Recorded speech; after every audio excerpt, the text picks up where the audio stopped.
நம்மளுடைய சிறுநீரகங்களில் ஏற்படக்கூடிய கற்களை கிட்னி ஸ்டோன்ஸ் அப்படின்னு சொல்லி ஆங்கிலத்தில் சொல்லுவோம். இந்த சிறுநீரகத்தில் ஏற்படக்கூடிய கற்களை 24 மணி நேரத்தில் எளிய முறையில் வெளியேற்றுவது எப்படி அப்படின்ற பேர் தான் இன்னைக்கான வீடியோவில் பார்க்க போகிறோம். இந்த வீடியோவில் 5 பெஸ்ட்டான சொல்யூஷன்ஸை நான் உங்களுக்கு தரப்போகிறேன். கண்டிப்பாக உங்களுக்கும் இந்த சிறுநீரக கல் பிரச்சனை இருக்குமாக இருந்தால் இந்த முறையை ட்ரை பண்ணி பாருங்க. நீங்களும் கண்டிப்பாக சீக்கிரமாக பலன் பெறலாம். முதலாவது மெத்தட் என்ன அப்படின்னு சொன்னால் வாழைத்தண்டு மற்றும் நீர் மெத்தட் அப்படின்னு சொல்லுவோம். இதற்கு நீங்கள் செய்ய வேண்டியது என்ன அப்படின்னு சொன்னால் பார்த்தீங்கன்னு சொன்னால் வாழைத்தண்டை சிறிய துண்டுகளாக வெட்டி இதனை மிக்சியில் நன்கு அரைத்து கொள்ளுங்க.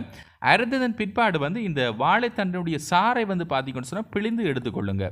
தினமும் 2 அல்லது 3 முறை இந்த சாற்றினை நீங்கள் குடிக்க வேண்டும். இதன் மூலம் பார்த்தீங்கன்னு சொன்னால் கிட்னி கல் பார்த்தீங்கன்னு சொன்னால் விரைவாகவே கரைந்து வெளியேற்றுவதற்கு உதவி புரியும். சின்ன சின்ன கல் பிரச்சனைகள் உள்ளவர்கள் கண்டிப்பாக இதனை அருந்தும் போது 24 மணித்தியாலத்திலேயே பார்த்தீங்கன்னு சொன்னால் இந்த சிறுநீரக கல் முற்றாக வெளியேற்றிவிடும்.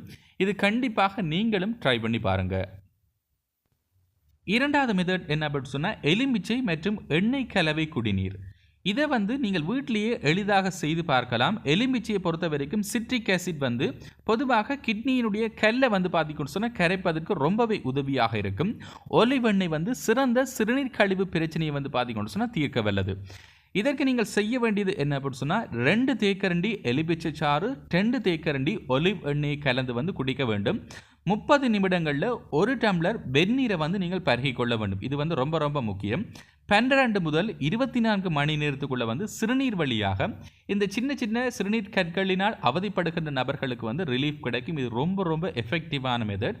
இந்த மெத்தட்டை பார்த்தீங்கன்னு சொன்னால் ஈஸியாக நீங்கள் வீட்டில் செய்து பார்க்கலாம். மூன்றாவது நாம் எல்லோருமே செய்ய வேண்டிய மெத்தட் என்ன அப்படின்னு சொன்னால் அதிகமாக தண்ணீர் குடிக்கவும். குறிப்பாக இந்த சிறுநீரக கல் பிரச்சனை உள்ளவர்கள் ரொம்ப ரொம்ப முக்கியமான ஒரு விஷயம். அதிகமாக பார்த்தீங்கன்னு சொன்னால் இவர் தண்ணீரினை அருந்த வேண்டும். நீங்கள் தண்ணீரை பார்த்தீங்கன்னு சொன்னால் வெறும் நீராக அருந்தாமல் சில பானங்கள் மூலம் பார்த்தீங்கன்னு சொன்னால் எடுத்துக்கொள்ளலாம். உதாரணமாக எலுமிச்சை சாறு எடுத்துக்கொள்ளலாம் அல்லது புளிப்பான சிட்ரிக் ஆசிட் இந்த மாதிரியான உள்ளடங்கள் பானங்கள், அதாவது இயற்கை பானங்களை நீங்கள் பருகி கொள்ள வேண்டும். இதுக்கு குறிப்பாக நீங்கள் செய்ய வேண்டியது என்ன அப்படின்னு சொன்னால் 1 லிட்டர் வெந்தய நீரில் பார்த்தீங்கன்னு சொன்னால் சிறிதளவு எலுமிச்சை சாரணை நீங்கள் கலந்து கொள்ளுங்க. ஒரு சிட்டிகை உப்பினை பார்த்தீங்கன்னு சொன்னால் இதில் சேர்த்துக்கொள்ளலாம். இது சிறுநீரினுடைய pHனுடைய மாற்றத்தில் ஏற்படுத்தும். இது கண்டிப்பாக சிறுநீரக கற்களை வெளியேற்றுவதற்கு ரொம்பவே உதவியாக இருக்கும். ஸோ இந்த மூன்றாவது மெத்தட்டை நீங்கள் ஈஸியாக உங்களோட வீட்டில் நீங்கள் செய்து பார்க்கலாம். கற்பூரவள்ளி மற்றும் சீரக குடிநீர். பொதுவாக இந்த கற்பூரவள்ளியும் சீரகமும் இரண்டும் சிறுநீரக பிரச்சனைகளை சரி செய்வதற்கும் சிகிச்சை அளிப்பதற்கும் ரொம்பவே பயனுள்ள ஒரு முறைமையாக காணப்படும். இதற்கு நீங்கள் செய்ய வேண்டியது என்ன சொன்னால் 1 ஸ்பூன் சீரகம் மற்றும் 5 கற்பூரவள்ளி இலைகளை சேர்த்து 1 கப் தண்ணீரில் பார்த்தீங்கன்னு சொன்னால் நன்கு கொதிக்க வைத்து விடுங்க. 5 தொடக்கம் 10 நிமிடங்களுக்கு பின்னர் இந்த கொதிக்க வைத்த இவற்றினை வடிகட்டி நீங்கள் குடித்து விட வேண்டும். இது சிறுநீரில் உள்ள கற்களை வெளியேற்றுவதற்கு ரொம்பவே உதவியாக இருக்கும். இந்த சின்ன சின்ன கற்களினால் அவதிப்படுகின்ற நபர்களுக்கு 24 மணித்தியாலத்தில் கண்டிப்பாக பலன் கிடைக்கும். 5வது மெத்தட் என்ன அப்படின்னு சொன்னால் உடற்பயிற்சி மற்றும் பாய்ச்சல் முறை அப்படின்னு சொல்லுவோம். இது சிறுநீரக கற்களினை வெளியேற்றுவதற்கு உடல் இயக்கம் மூலம் பார்த்தீங்கன்னு சொன்னால் நம்மளுடைய சிறுநீரக கற்களினை நீங்கள் வெளியேற்றுவது சிறந்த ஒரு மெத்தடாக காணப்படும். இதற்கு நீங்கள் செய்ய வேண்டியது ரொம்பவே சிம்பிள். 5 நிமிடம் ஜம்பிங் எக்ஸசைஸ் நீங்கள் செய்ய வேண்டும். இதற்கு பின்னர் 10 தொடக்கம் 15 நிமிடங்கள் வரையில் விரைவாக நடைப்பயிற்சியை செய்ய வேண்டும். இந்த மாதிரி நீங்கள் காலை வேளையில் நீங்கள் செய்கின்ற சந்தர்ப்பத்தில் உங்களுடைய கிட்னியினுடைய ஃபங்க்ஷன்ஸ் ரொம்பவே அதிகமாக காணப்படும். இதன் மூலம் இந்த சிறுநீரக கற்களினால் அவதிப்படுகின்ற நபர்களுக்கு விரைவாக ரிலீஃப் கிடைக்கும். இந்த சிறுநீரக கற்கள் சிறுநீர் மூலம் வெளியேற்றுவதற்கு இந்த எக்ஸசைஸ் ரொம்பவே உதவியாக இருக்கும். இதை தவிர பொதுவாக நாம் தரக்கூடிய டிப்ஸ் என்ன அப்படின்னு சொன்னால் தினமும் ஒவ்வொருவரும் 3 தொடக்கம் 4 லிட்டர் நீர் வரையிலாவது கண்டிப்பாக பருகி கொள்ளுங்க. அதுவும் குறிப்பாக இந்த கோடை காலத்தில் பருகுவது ரொம்ப ரொம்ப அவசியம்.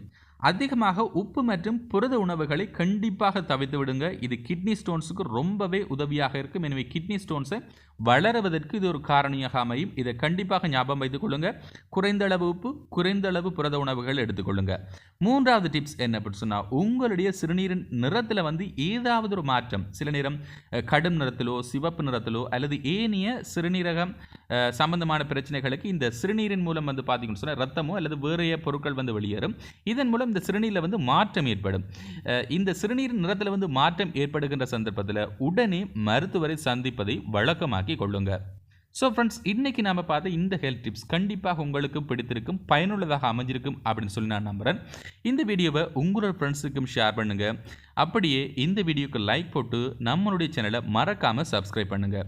மேலும் ஒரு நல்ல வகுப்பில் சந்திக்கலாம். அதுவரை உங்களிடமிருந்து விடைபெறுவது உங்கள் சர்வேஷன்.